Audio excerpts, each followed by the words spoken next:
Hello and welcome to our ongoing series of compliance webinars presented by Mango. Hello to everyone joining us on the live webinar and a big hello to those hundreds viewing this as a recording. My name's Craig Thornton and I'm the Chief Marketing Officer here at Mango. Go ahead, connect with me on LinkedIn because I post QHSE articles daily on LinkedIn and if you link in with me you'll see those on your newsfeed.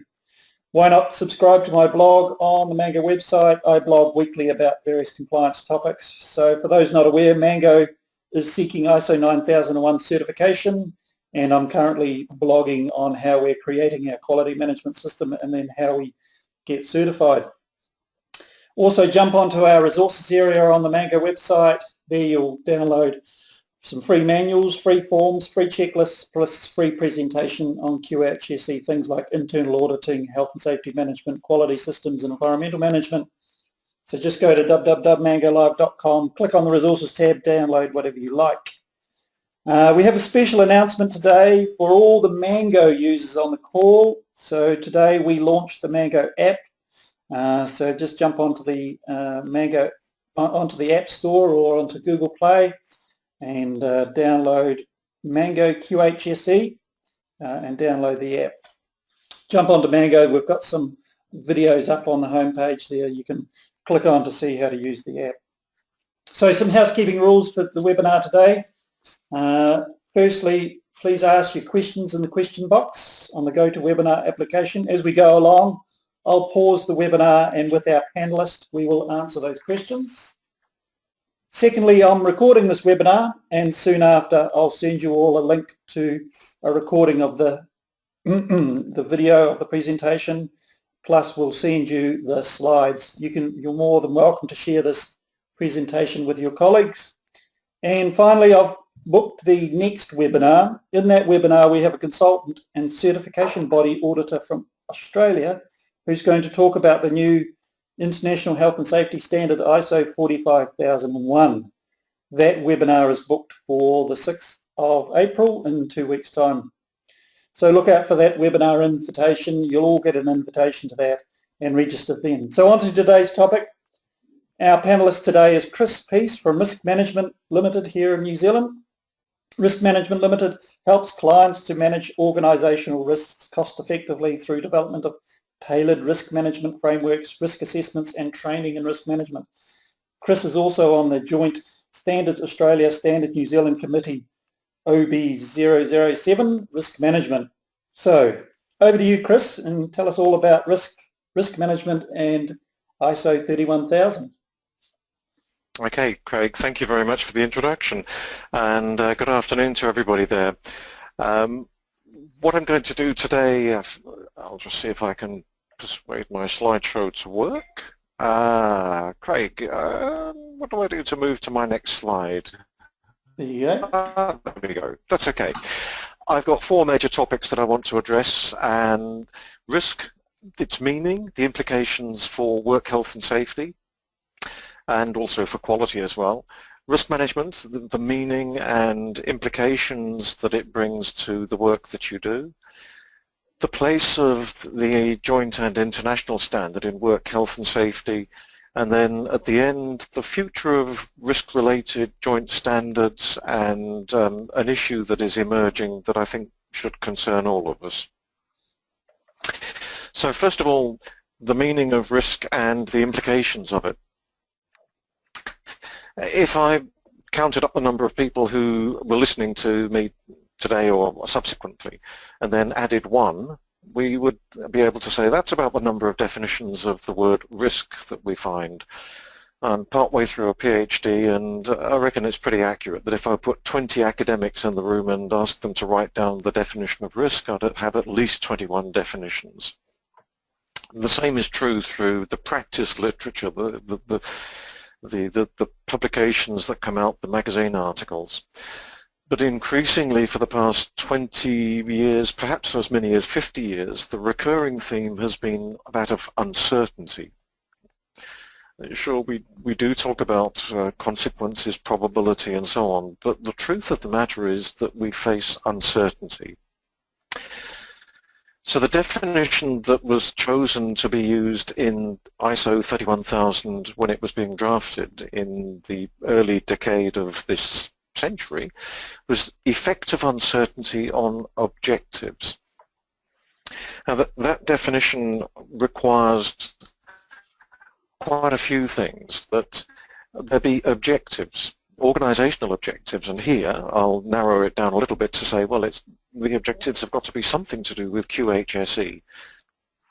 There might be objectives, particularly, for example, for health and safety, that we have zero harm.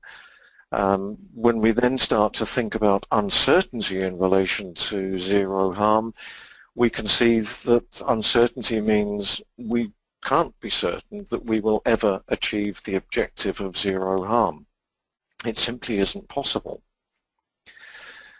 So then what are the implications for the work that we do? The definition shifts our attention away from hazard, the causes of things. It shifts us away, I think, from the hierarchy of controls. It should shift us off using matrices, 5x5 consequence likelihood matrix, and others. And it should also shift us away from the idea of zero harm. And then finally, it has some profound consequences, implications for us in relation to work health and safety consequences alone, where we start to see that the consequences of risk, uncertainty, are many and varied, and sometimes will include work health and safety, quality, environmental matters. And I think the great contribution for QHSE practitioners in the future is to see themselves as part of a bigger team managing risk, where sometimes the consequences will be your specialities. That begs the question then, how much uncertainty is there about achievement of business objectives? And I know that I annoy some of my colleagues in the Institute of Safety Management by talking about business objectives when they don't want to talk about business objectives. They do want to talk about hazard management. I think we have to, as practitioners, and I'll be provocative here, I think we have to grow up and start seeing ourselves as part of the corporate world. So the question I pose is, how much uncertainty is there about achieving the business objectives at a corporate level, at a business unit level, at team level, and also, a point that I will come back to, items of equipment, the dependability or reliability of items of equipment. And if those items of equipment fail, do they cause damage or harm or disrupt the way that we operate in organizations?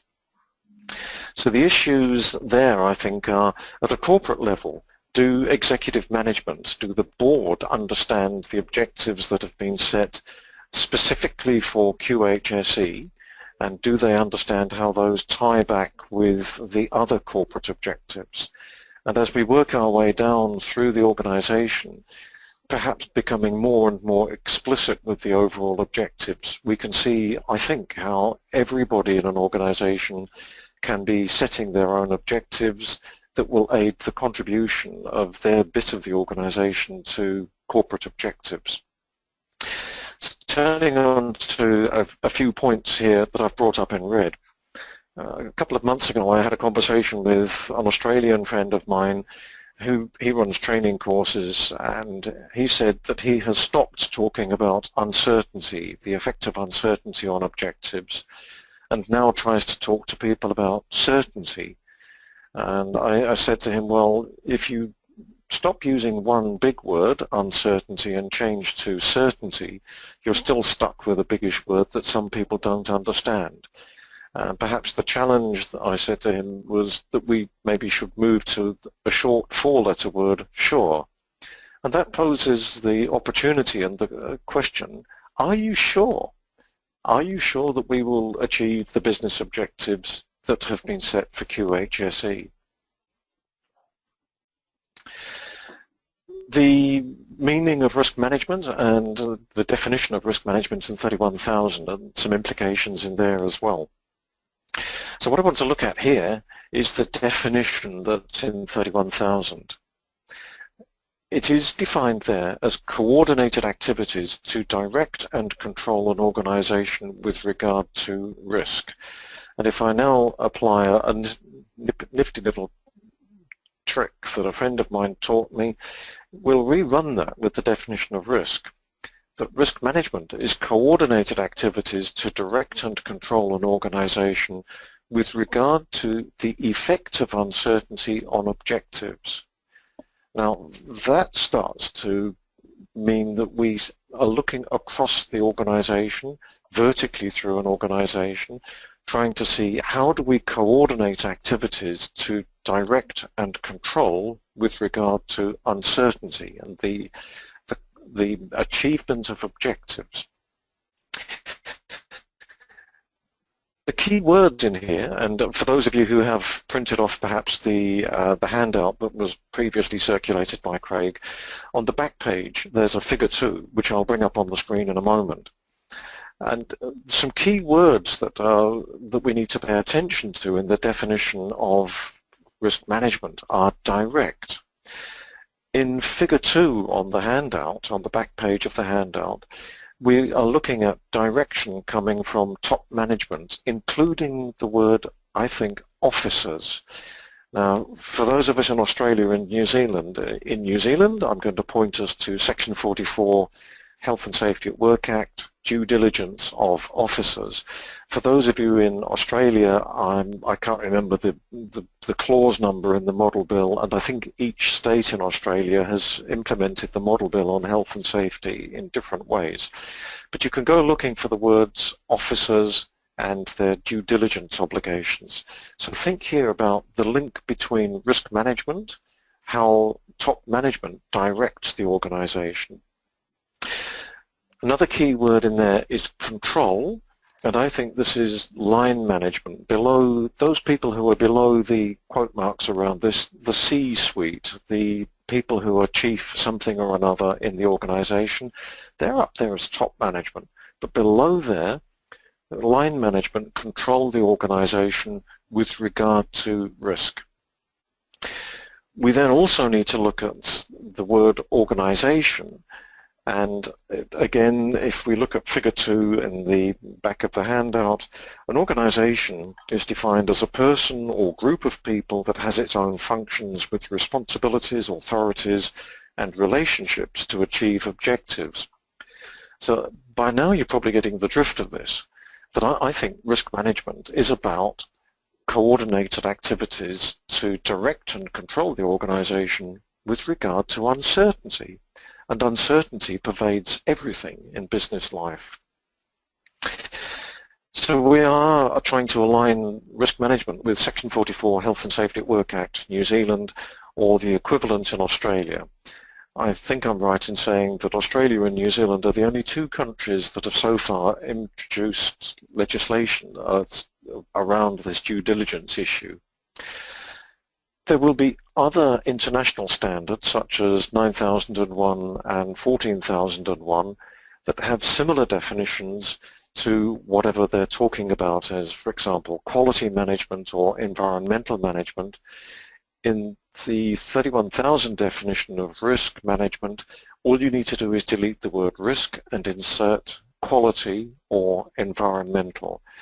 And then you're on track. And this is a point that I'll come to with another diagram in a moment. But first, back to the figure 2 diagram. In the top left-hand side, you can see risk, effective uncertainty on objectives. And in this concept map, you can see how some people in the International Standards Organization have then linked everything together in a series of definitions. I've already read out what's an organization. You can look over at what do we mean by top management and see that this is a person or group of people who direct and control an organization at the highest level. So directors, board members, C-suite, the chief something or another people, by whatever name or label they're known.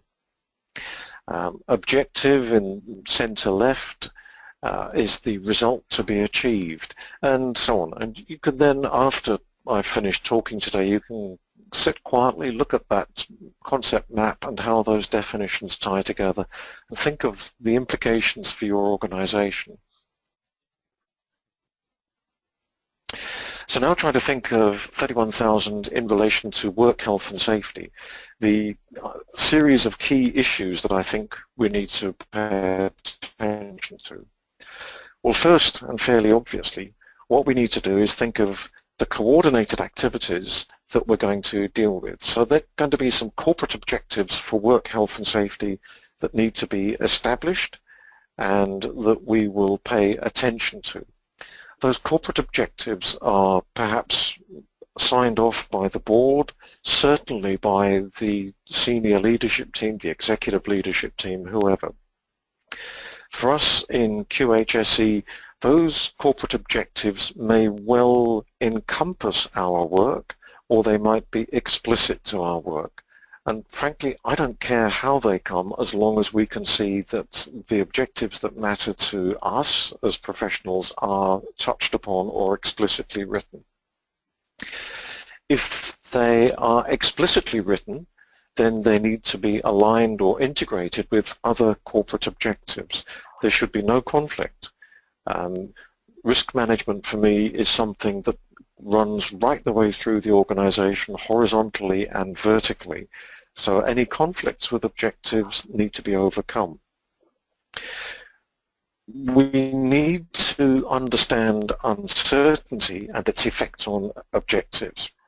And I think we do that in three different ways, three different areas. An article that I read some years ago that was published in the Harvard Business Review, the two eminent American academics thought that there were three types of risk, which I've bullet pointed there: business as usual, strategy, and external. I think they're wrong. I think there are three different areas of work for any organization. I think that what we should be trying to do with our work as corporate specialists or as consultants is to make sure that the business as usual objectives are humming along nicely. People who are managing that work understand uncertainty, risk. They have some tools and techniques that they have been trained in applying so that they can assess the risks, the uncertainties in their areas. But basically, they get on with it with some oversight from us or with some help from us. At a strategy setting level, strategy often normally evidenced by running some projects to improve the capabilities of an organization, there will be uncertainty in there as well. And in that area, I think, is where professionals like us should be making sure our voices are heard, that people turn to us for help with the application of strategies of our own type, with tools and techniques that we can bring to bear. And then in the third area, there will be external causes that have internal consequences. And we can frame this area in two different ways. One will be, for most organizations, that there will be factors that come to affect us that are purely external. We can't control them. In New Zealand, for us, in the past 7 or 8 years, we've had a whole series of biggish earthquakes. Canterbury, severely damaging Christchurch, more recently Kaikoura. Nobody could do anything to control the causes of those events, the earthquakes, but we could control the consequences through, for example, building standards, restraint of contents of buildings to make sure they didn't fall over. That's the contents, not the buildings. There will be other people, other organizations whose job it is to respond to external causes, for example, the fire service, the police, the ambulance service, and it's for them, those external causes are actually their business as usual activities. So framing things up to see how do we set our objectives for the organization is, I think, a key area of work for us, particularly with work health and safety. What I'll now do is then turn some further attention to New Zealand specific legislation, but try to allude to Australian legislation and others. Here in New Zealand, Section 138 of the Companies Act says that directors can rely on a variety of documents and people depending on who those people are. And I've also talked briefly about Section 44 of the Health and Safety at Work Act on due diligence. And one thing that New Zealanders listening to this ought to do is make a note to go and get a copy of the Companies Act, download it from the government legislation website, and compare Section 138 with Section 44 and look at the times when people have to apply due diligence or apply their judgment under the Companies Act. These two sections begin to beg a whole series of questions for us as professionals. How can we demonstrate the reliability of our risk assessments and our reliability as risk assessors? Now, there's a court case that came up in Australia recently involving Tods, where a man was crushed when loading stuff into a ship. And the court convicted Tods and imposed a whopping big fine. And a lawyer who was commenting on that said that in that particular court case, the emphasis should in future be on the reliability of risk assessments and risk assessors. So I'm looking here at the professionalism of people who are claiming to be QHSE professionals. How do we demonstrate that? How can we show that we are as good as we would claim to be? Turning now to the future of ISO standards and where things might land up in the future, and then I'll turn to some other issues that I think should cause disquiet for us. This is figure 2 in the handout that has been previously circulated, and this is called the plug-in diagram.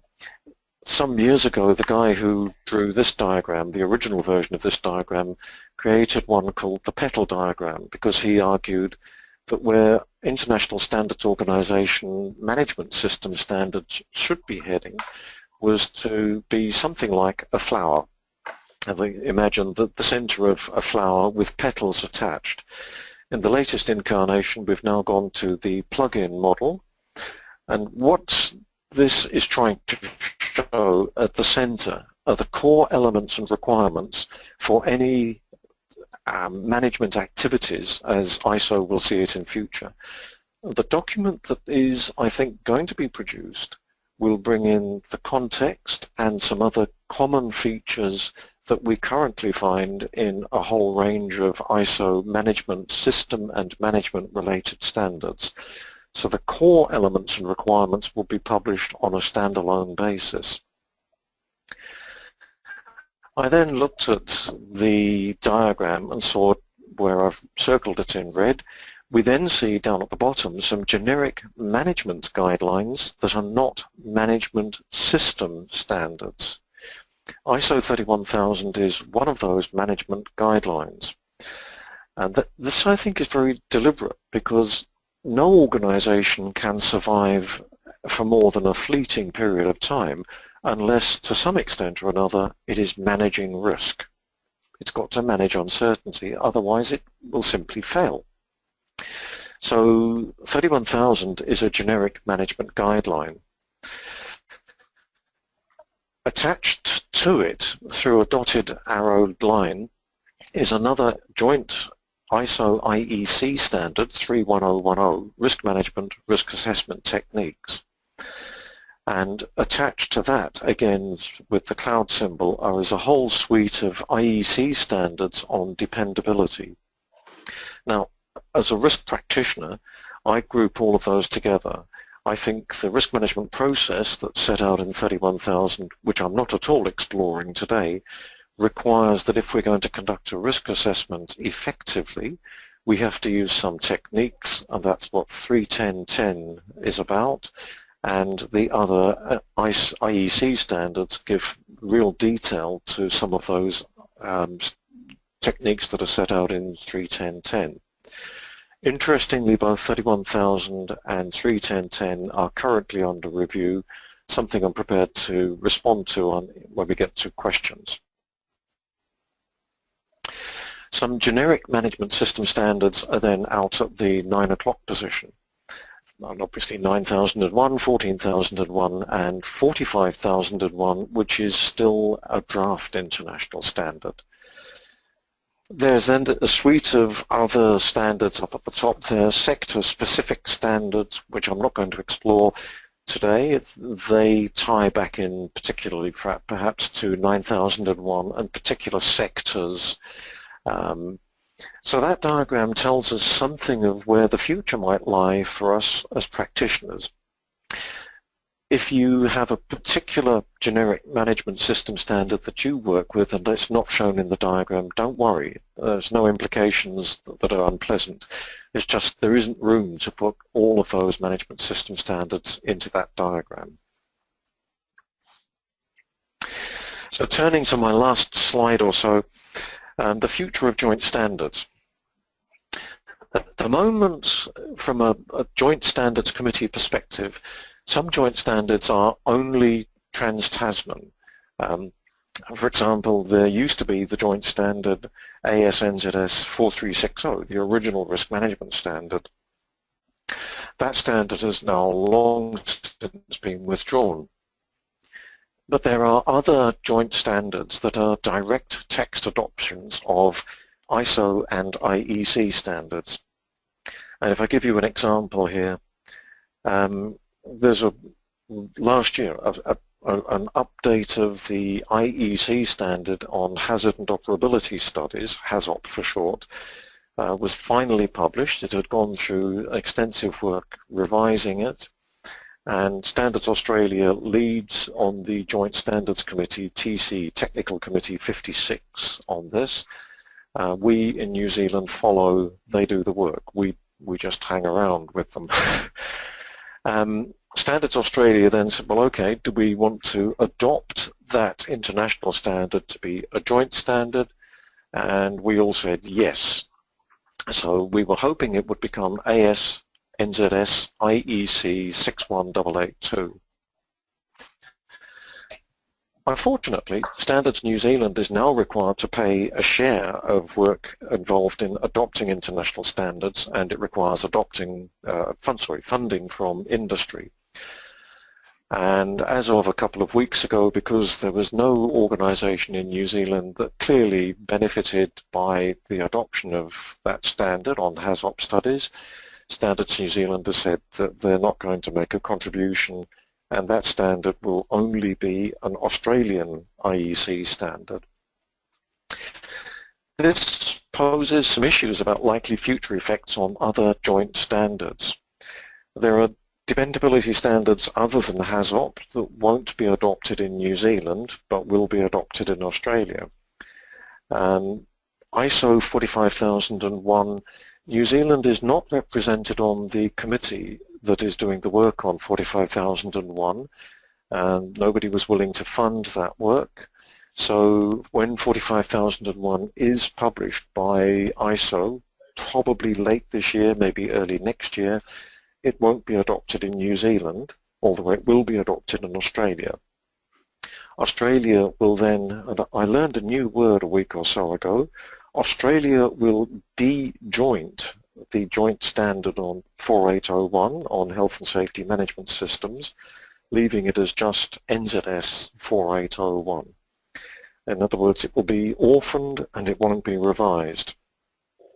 Now, further implications, I think, are that in future, when the revised versions of 31000, 9001 and so on are published by respective international standards bodies, they may well be up for adoption in Australia, but unless somebody is willing to pay in New Zealand, they won't be adopted here.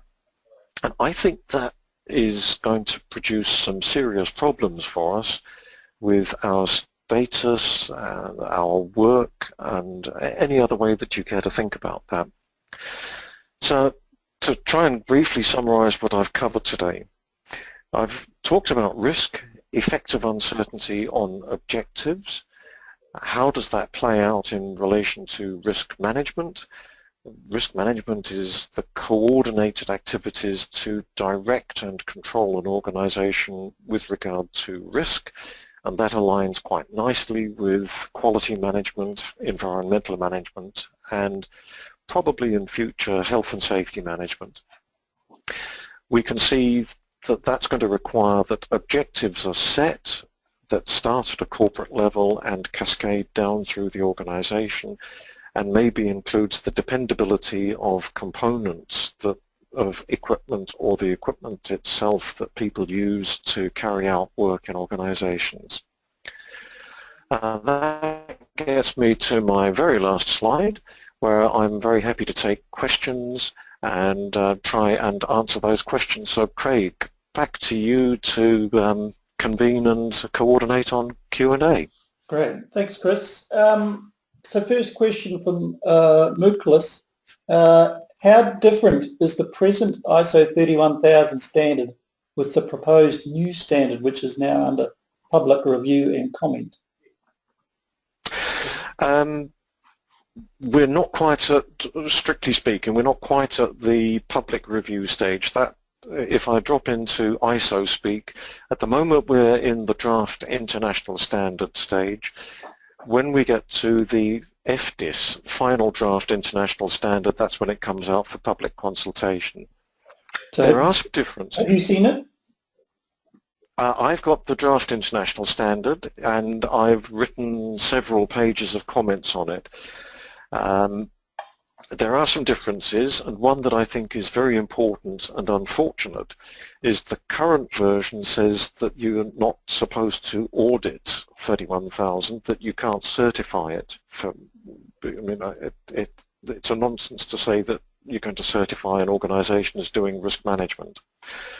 The draft international standard does not contain those words, so people could nip in and try to audit if those words aren't added back in at this stage. And the Mirror Committee in New Zealand is meeting tomorrow, and we're going to be, I think, lobbying for the adding back of those words. The diagrams that are currently in 31,000 are shown as quite different in the draft international standard, and again, colleagues in Australia have commented on the diagrams, and they and we have some differences of, subtle differences of opinion, which in the end are probably not going to be desperately important in terms of the diagrams. So there are some changes. Just on that first point, so is this the certification bodies are getting, they're looking to maybe gaining some revenue because they want these things to be audited? Is that, where the pressure's coming from? I think it is. My understanding has been for some years that if I quote marks around the name Geneva, in Geneva there's been some pressure from commercial interests to rewrite 31,000 so that people can make more money out of it. There's been some counter pressure from a number of people who think that that's a wrong approach. Writing a standard to make money out of it is not necessarily going to give best guidance and advice to users of the standard. So I think that fair to say there'll be something of a bun fight in Geneva when they get the feedback on the draft international standard. It is better in places, and it's also less good in places. Right, okay. Right. Okay, next. Next question, we'll keep going. Next question from Mark is, human behaviour is classified as a hazard in the New Zealand Health and Safety at Work Act. Should it therefore be recorded as a risk in a risk management process, and how can it be measured?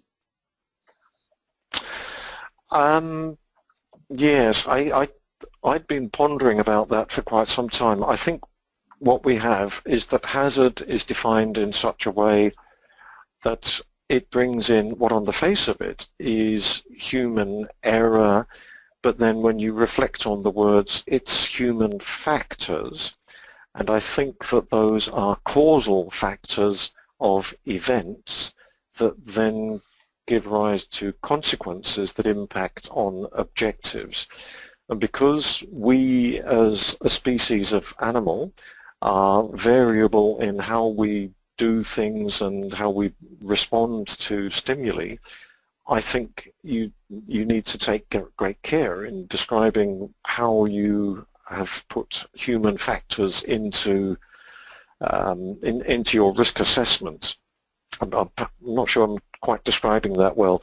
If it's are human factors, human behaviors, a causal factor of uncertainty? Yes, they are uncertainties themselves.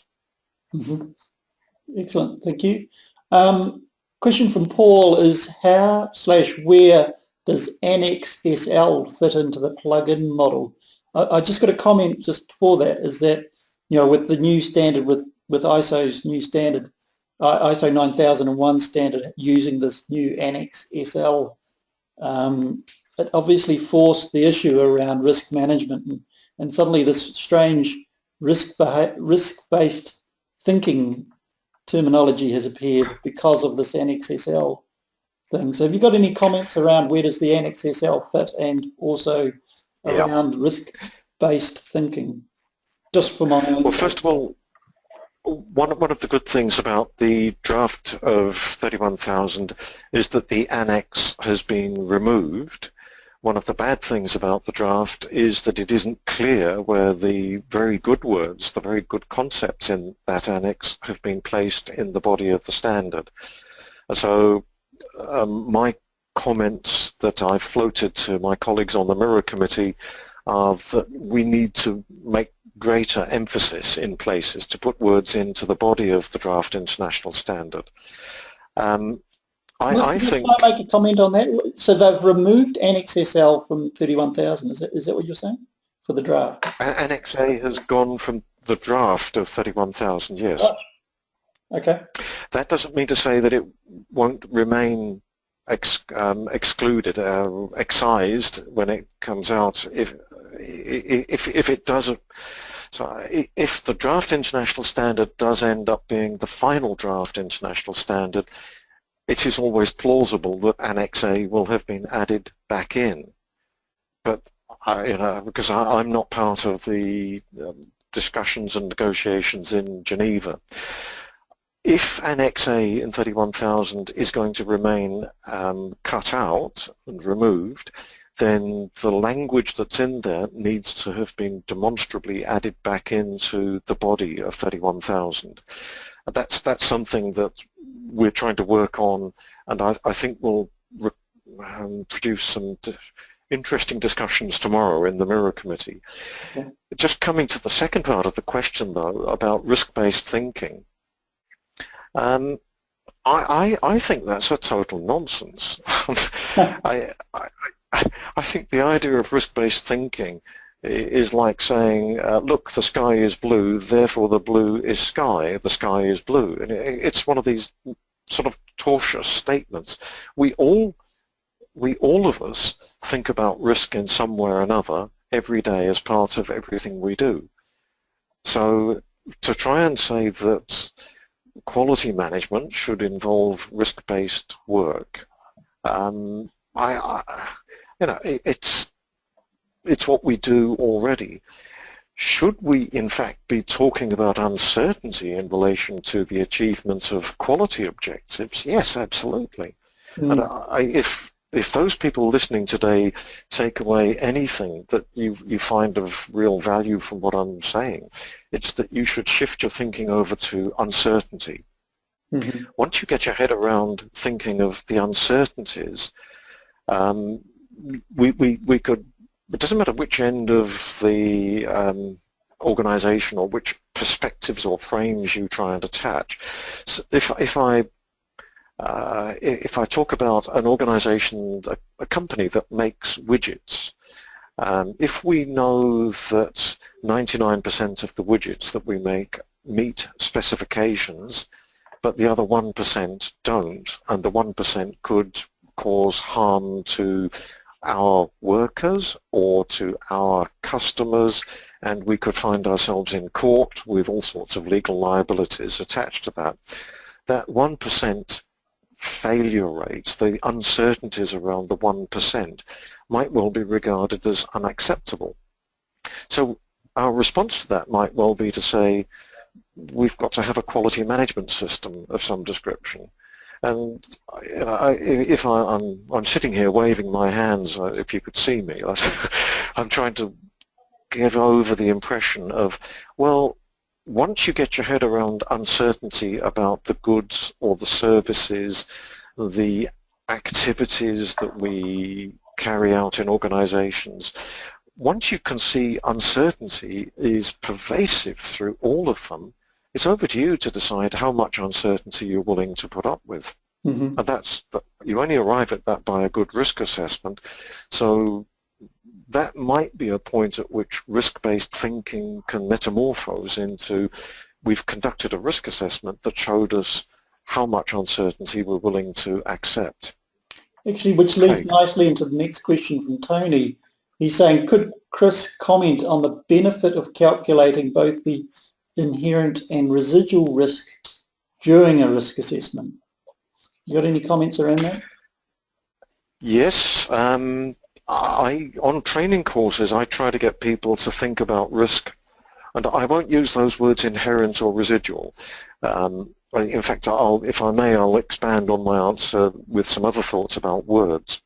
But to answer the question specifically, on training courses and with clients, I try to get people to think of the risk, the uncertainties about some activity or piece of equipment as if there were no controls in place at all.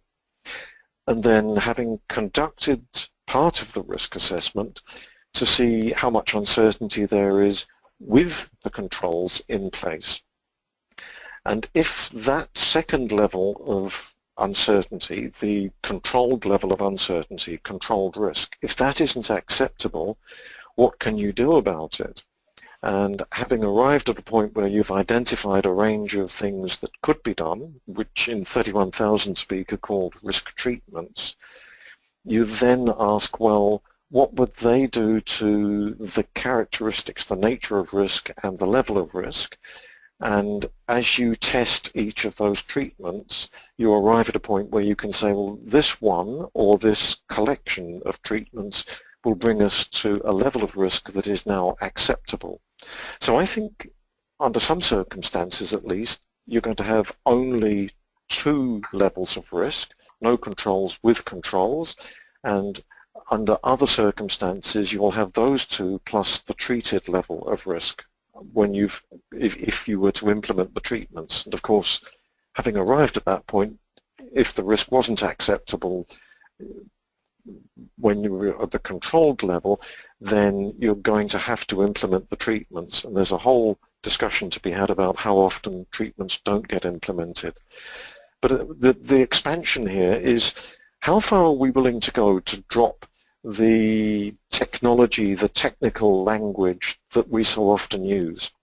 And I've been challenging a lot of people in the last year or two to stop talking about hazard and to start talking about causes, to talk about events that flow through from causes, and to think about consequences and how those will impact on objectives.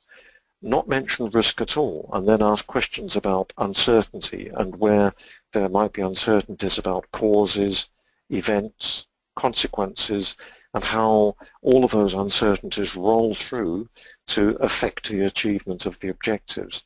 Now, that puts us, some people listening at least as QHSE practitioners and others who do only bits of that, that puts us into quite a different position.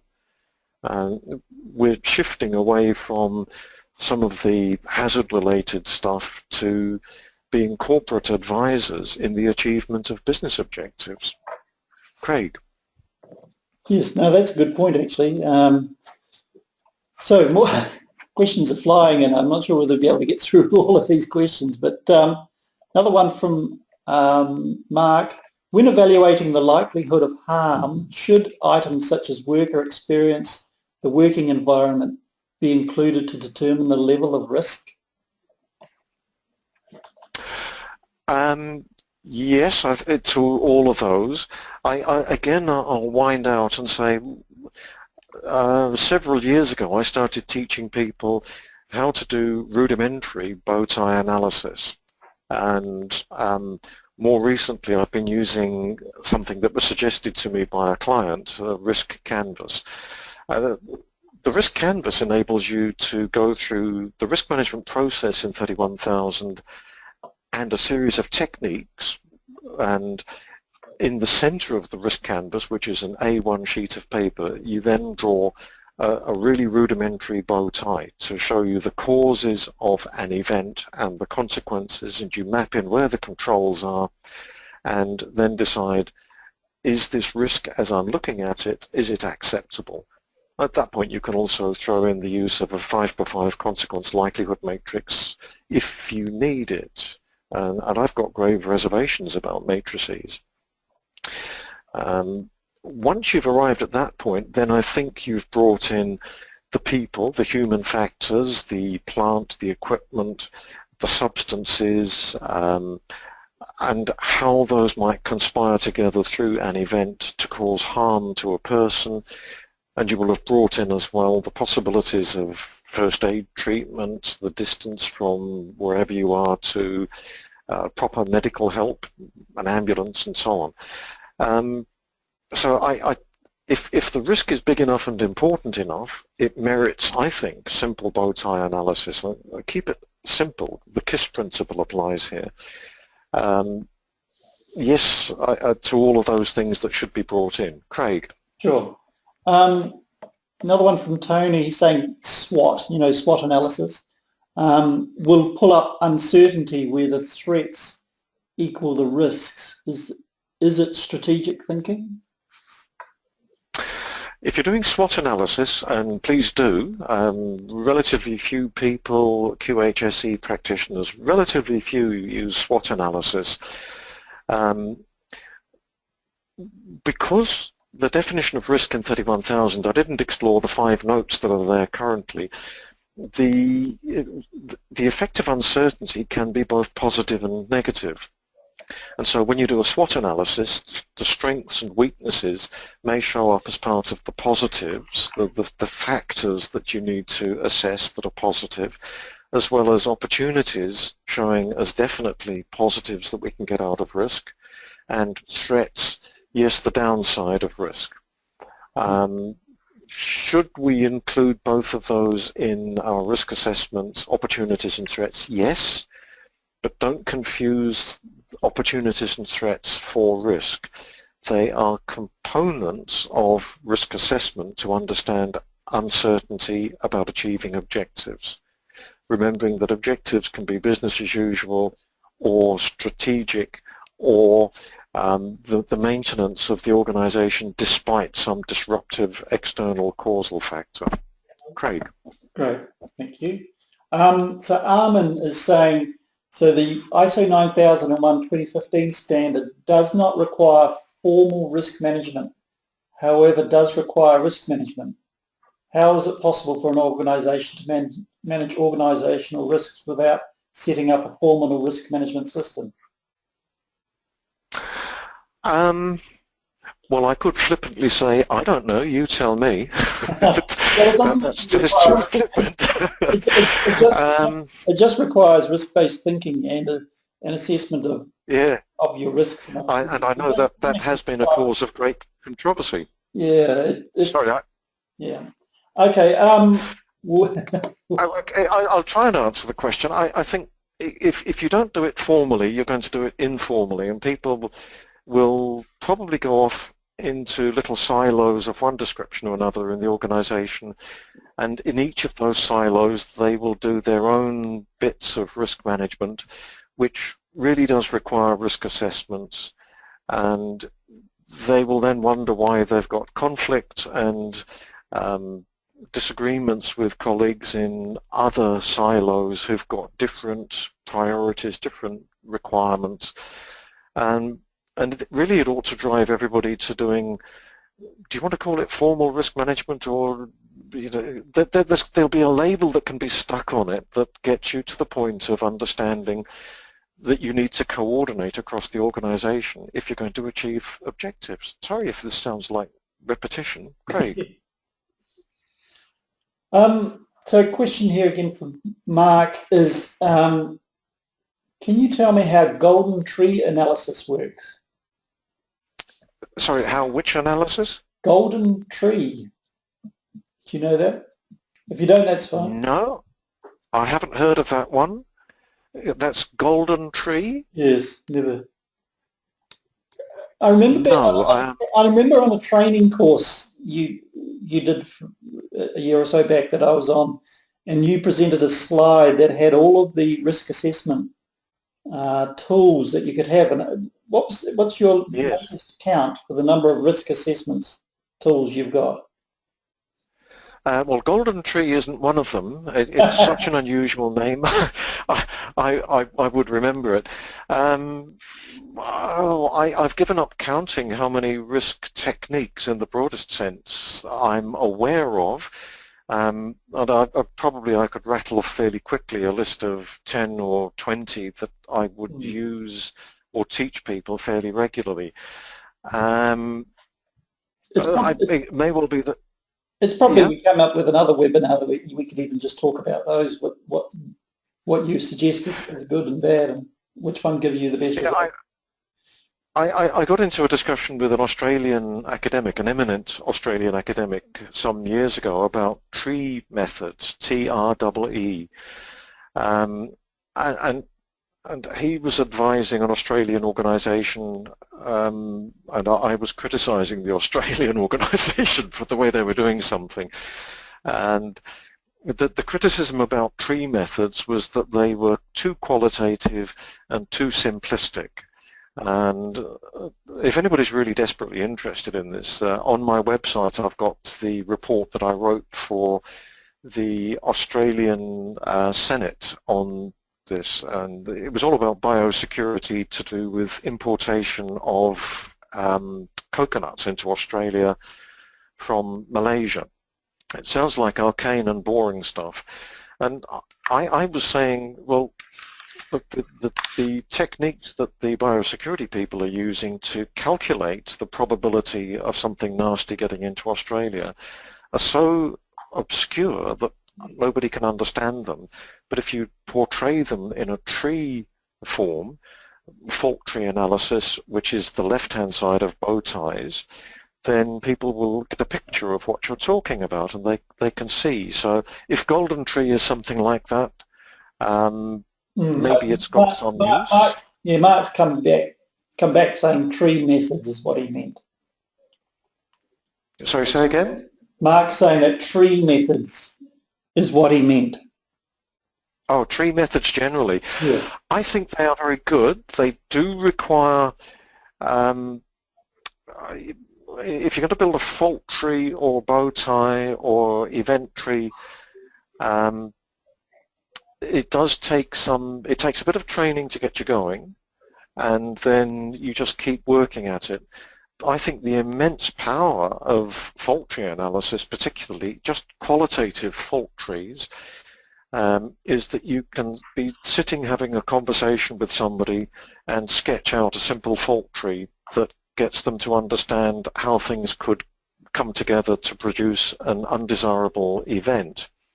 Now, for those of listening who do quality management particularly, you can flip fault tree analysis on its head and call it success tree analysis and do exactly the same thing. You can say, well, we want to achieve this event, this outcome, which is success. How do we achieve that? Whereas with fault trees, you're trying to say, how do we prevent something undesirable? I love tree techniques generally, and I rarely, in fact nowadays, I never try to quantify them.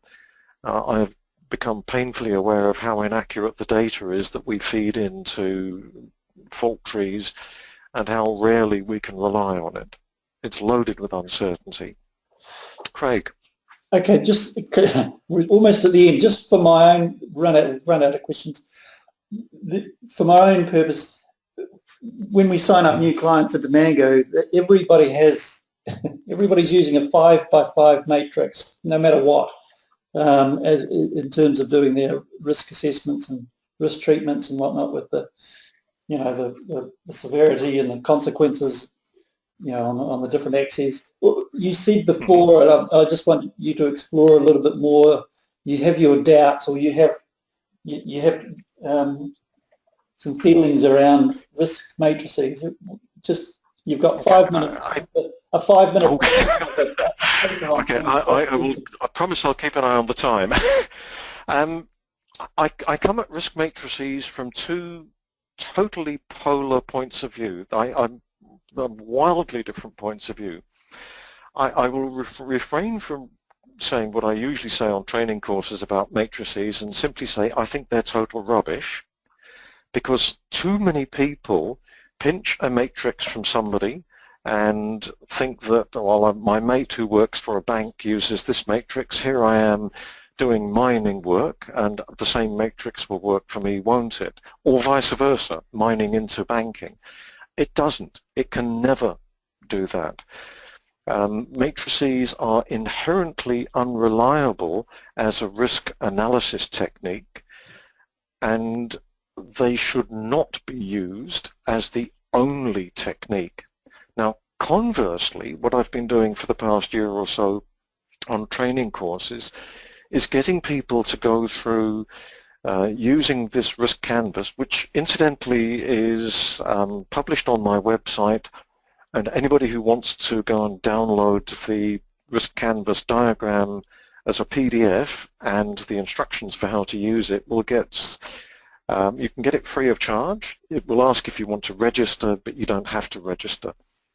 You get to the point of having completed your bow tie and then use a matrix before you've put the controls in, and you repeat again with the matrix when you've put the controls in, and you should see a difference in how people see the level of risk using the matrix.